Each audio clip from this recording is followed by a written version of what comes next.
Okay students, so let's go further with chapter number 2. तो पिछले video में हमने देखा कि किस तरह से कंपनी जो है, ईस्ट इंडिया कंपनी जो है वो ईस्ट में चार्टर के थ्रू आती है ट्रेड करने के लिए, व्यापार करने के लिए, और फिर किस तरह से जो है कंपनी जो है अपनी पहली फैक्ट्री बंगाल में स्टार्ट की, हुगली नदी के किनारे।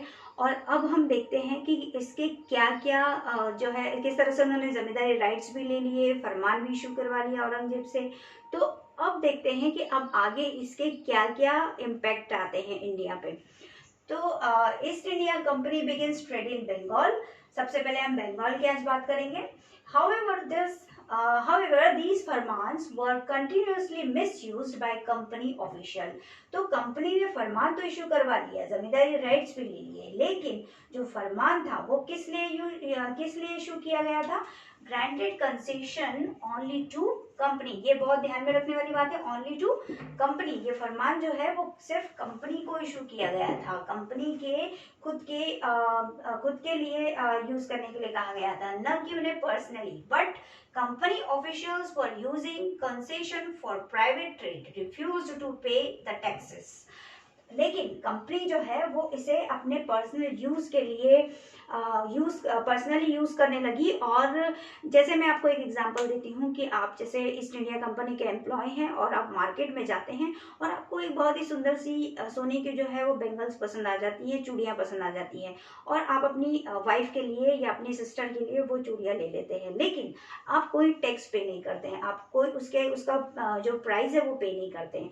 तो इससे क्या होगा? इससे जो वो ट्रेडर है, जो इंडियन ट्रेडर है, उसे तो लॉस होगा ना।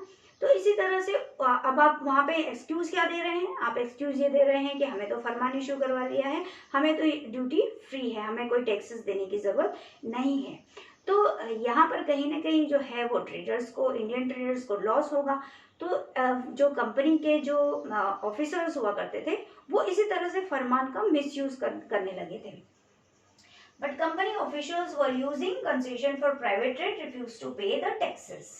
The misuse of Farman was leading to enormous loss of revenue of for Bengal. एक तरफ तो जो है कंपनी के जो ट्रेडर्स हैं, ईस्ट इंडिया कंपनी है, उन्होंने जमींदारी राइट्स ले लिए थे 3 विलेजेस के, जो कि मैंने आपको पहले बताया, सुचिनाता, बंगाल के और कैलकाटा के। तो वहाँ से उन्होंने जो है जमींदारी राइट्स अपने अंडर में कर लिए। तो यहाँ पर जमींदार जो हुआ करते थे, जो रेवेन्यू कलेक्ट किया करते थे, उन्हें बहुत बड़ा लॉस फेस करना पड़ा वहाँ पर।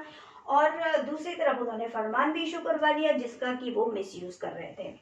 तो यहाँ पर जो बंगाल है, बंगाल का जो रेवेन्यू सिस्टम है पूरी तरह से लॉस हो जाता है, पूरी तरह से खराब हो जाता है, और इंडियन ट्रेडर्स जो है वो बड़ी परेशानी में आ जाते हैं। देखिए जैसे ये हमारा इंडिया का मैप है और ये बंगाल है।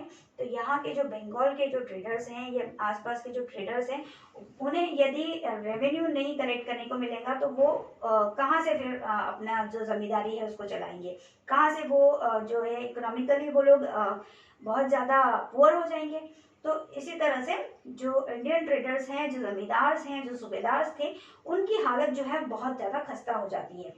Was the Nawab of Bengal Murshid Quli Khan happy with this? Obviously नहीं। मुर्शिद कुली खान और इस तरह के कई जो जमींदार थे बंगाल के, वो खुश नहीं थे, है ना, क्योंकि उनके जमींदारी राइट्स भी ले लिए गए थे, ऊपर से जो मार्केट में जो फरमान जो इशू करवा दिया गया था कंपनी को ट्रेडिंग पर, तो कंपनी ड्यूटी राइट्स भी पे नहीं कर रही थी, और ऊपर से जो है मार्केट में भी वो चीज़ों का जो है वो जो करेक्ट प्राइस है, जो उचित दाम है, वो पे नहीं कर रही थी। तो इस तरह से जो है धीरे धीरे जो है कॉन्फ्लिक्ट बढ़ते चले जाते हैं। और जैसे कि मैंने आपको बताया स्टार्टिंग में, फोर्टिफिकेशन उन्होंने स्टार्ट कर दिया, किलेबंदी करना स्टार्ट किया जो कि गलत था, जमींदारी राइट्स ले लिए जो कि गलत थे, फरमान इशू करवा लिया जो कि गलत था। तो इस तरह से वो धीरे धीरे हमें टेक ओवर करना स्टार्ट कर दिया था उन्होंने, ब्रिटिशर्स ने।